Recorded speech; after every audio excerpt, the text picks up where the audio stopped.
Well, hello everyone. I'm Jill Bloom, publisher of Roofing Contractor, Walls and Ceilings, and Building Enclosure. Art Eisner, the editor, and Rick D'Amato, our editorial director of Roofing Contractor, and I are honored to visit today with Trent Cotney, the CEO of Cotney Construction Law. Welcome, Trent. And as you know, Trent has become the legal voice of the industry, especially since he has offices all over the country and a team of attorneys ready to assist you with anything you need. Well, with that all said, Art, I'd like to bounce it over to you so you can kick us off. Thanks, Jill. Thanks for everybody out there for joining us. Trent, roofing and weather are obviously always related. We're definitely feeling the impact of that. We've got another Hurricane Sally on the approach. What are you hearing from some contractors, I guess, in the mix? And what do you expect to add? What are you expecting to happen? Sure. Jill, Rick, Art, it's good seeing you guys again.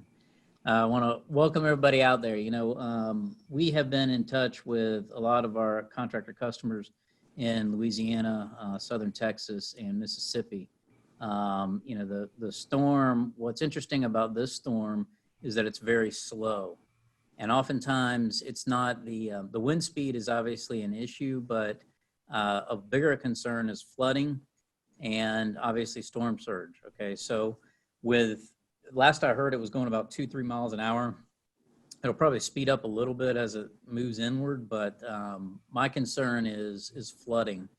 And I think one of the big concerns that I heard from contractors that were already out there, and that's the key that I want to put out. There was a lot of contractors that are already mobilized, was already doing work from the previous hurricane, right? They're having a difficult time because they don't have any place to store their equipment and materials. And one of the things that I like to really, tell the contractors out there is when you are creating a crisis management plan that deals with this kind of thing, you need to have those relationships with contractors and suppliers that are outside your immediate geographic region so that you can use them to mobilize in the event that something like this happens. I don't think anybody that had gone out there to work for the previous storm anticipated that another one would be so close on top of the first one. And it's a little bit removed over, but there's still going to be a significant amount of rain that's going to come through. So the biggest concerns I've heard right now is just the ability to continue to do work and to mobilize, and the concern that they have with a lot of the materials and equipment that they have in place already, and what the storm impact is going to be on that, regardless of whether it's wind or water.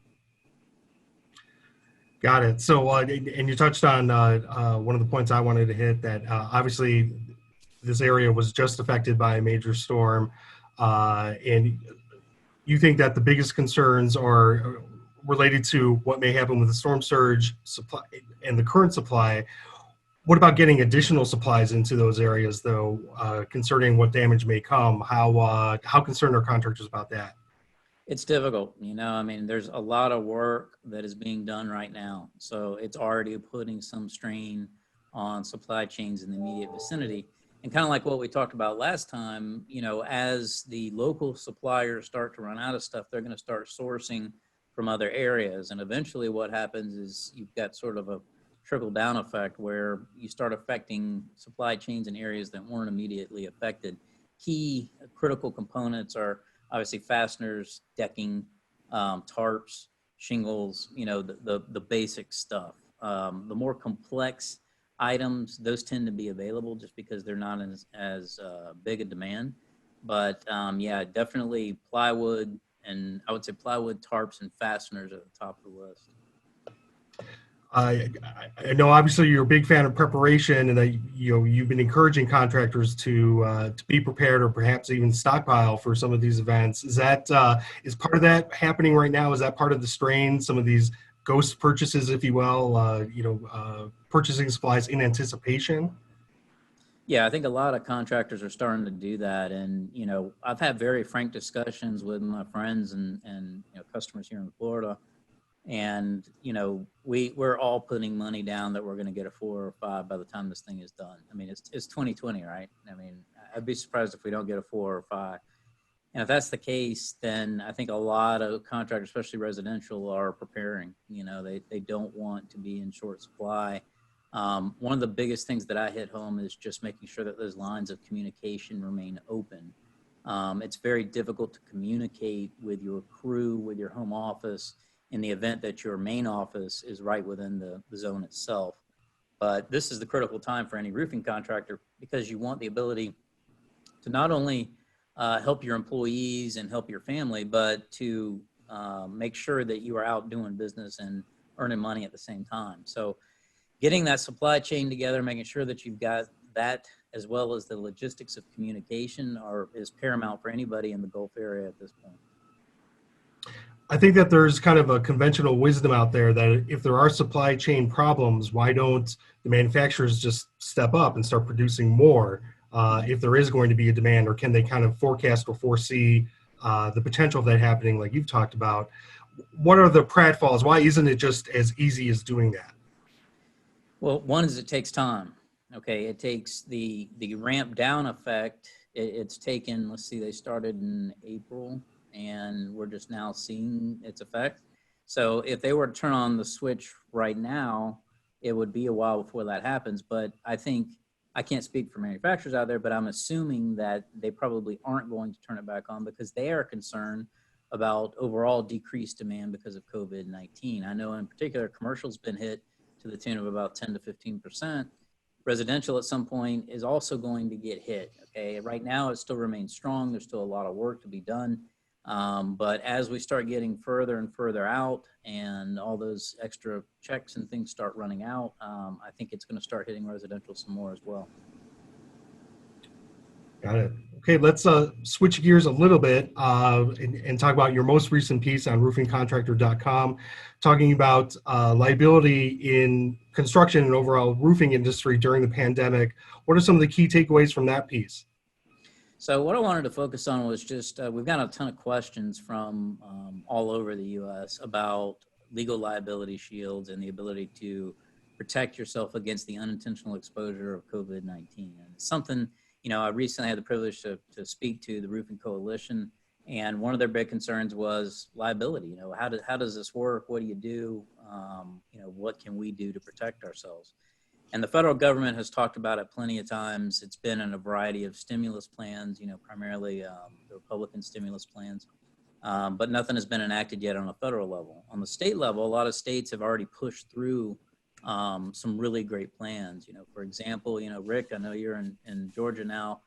I really like their COVID-19 legal liability shield. What it does, just to give you an idea, is it places the burden on, you know, a consumer that's coming into a shop. What you can do is you can put a notice on that shop and just say, hey, we can't necessarily prevent COVID-19. You understand that if you're going to come in here, you might get it, and we're putting you on notice of that. To me, that seems fair, right? And that's the kind of thing I like. It doesn't say, hey, you can't make a workers' comp claim. Okay, it doesn't touch that. It doesn't touch intentional exposure. So if I have COVID-19 and I cough on somebody, it doesn't touch that. But I like the mindset there. And what's really interesting, Art, is this kind of falls along political lines as well. California has come out so far and say, no, you know, we're doing everything we can to protect consumers. So I don't know. I don't think you're going to see necessarily something universal unless there is some, you know, more action on the federal level. And so are there some, if there are some actionable steps for contractors that obviously read the piece, what would you where would you encourage them to start? I think contractually, there's some stuff that you can do in there. And I recommend, you know, if you've got an existing contract, you can make a rider or an addendum. If you've got a new contract, consider putting some language in there that waives or releases liability for the potential, you know, exposure to COVID-19 or transmission of it. Obviously, again, unintentional. You know, we're not talking about intentionally doing anything. A great way for the listeners to sell this is make it mutual. Okay, make it mutual. If you have a customer, let's say you're working on a residential project, right? And that customer needs to be as concerned about your crew coming after her or him as you do having the customers come after you. So it's very easy to make these provisions mutual and say, okay, we mutually release each other from unintentional exposure to COVID-19. There's a variety of different ways to cut against it. But my advice, Art, is don't wait for your local legislator to get everything together. go ahead and start getting in your contracts now. Worst case scenario is they enact a law and you've got a provision that doesn't necessarily need to be in there, but I'd rather have that than not. Got it. Great advice. Rick, I'm going to turn it over to you. Thanks, Art. And Trent, thanks for being here with us this morning. We really appreciate it. This afternoon. Trent, I'm curious to know or have your thoughts on the PPP forgiveness application process. We're hearing some things where some of the banks are actually kind of holding back, waiting for some more guidance from the feds. What are you hearing about that? So, Rick, that's a great question. I have heard that, and the banks, similar to the same problems that we experienced as an industry the first go around, the banks are having, the same kind of issues. If you remember, there was a big hullabaloo at the beginning where a lot of the banks weren't processing the stuff like they should. I think right now the burden, the onus on forgiveness is primarily on the banks to get the paperwork together and to get everything submitted correctly. So getting that process together, making sure that they're looking at everything and doing it in a fashion to comply with both the Department of Treasury and the SBA is taking time. A lot of the reports that we've heard from contractors that are anxious to know about that forgiveness, because remember, we talked about it last time, there's some potential big tax liability there, right? You need to know it now before the end of the year. You don't want to wait till December to figure out what your tax liability is if for some reason you can't take those expenses as deductions, okay? Obviously there may be changes, but what we've heard from the big banks is, it's a difficult process. They are getting communications out, but we haven't heard a lot of, forgiveness options being done just yet. Maybe some of the smaller banks. I haven't heard of a single big bank yet doing one. Doesn't mean it hasn't happened, but the word we're hearing out is frustration. And I think that's going to continue through the end of the year. Well, we'll obviously keep that on in our ongoing discussions in the coming weeks. We'll learn more, I'm sure. Well, what else is on your mind? What are contractors calling you about this week? So, Rick, something interesting that has come up, and I'm always looking for potential liability. That's kind of my job. I've been trained to do that, and I got to make sure that contractors are protected. And one of the things that was really interesting, and I try to watch any of the government regulatory messaging that comes out, because what that does is it foreshadows what's to come. Rarely does the government just say, aha, okay. Usually if you look close enough, there is some news out there that suggests where they're going. So what was interesting is the Department of Justice came out and they said they were very concerned about antitrust, anti-competitive actions among businesses that involves discussing limiting benefits or what to do about wages or how to navigate PPP funds or anything along those lines. So my advice to the contractors that are out there is when you're having discussions, especially if it's in a group, okay? And I know, I've got an association meeting tomorrow. The first thing out of my mouth will be, this is governed by the antitrust policy. And a lot of people roll their eyes and go, it's that lawyer again. There's a reason why we say that stuff, right? Because if you are in a group and you've got someone that it feels like they are not part of that group or they're being isolated, that's how these problems happen.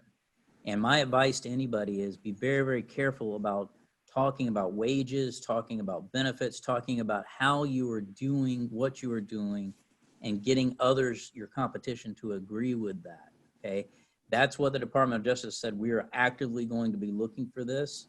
And we've already seen, based on past press releases, the roofing industry, unfortunately, is replete with opportunities for the Department of Justice to come in. So my recommendation is, if you're in peer groups, if you are involved in any kind of industry communications, be very, very careful about anything dealing with wages, how you're dealing with PPP loans and benefits, okay? Because they're going to be laser focused on this kind of stuff for the months to come.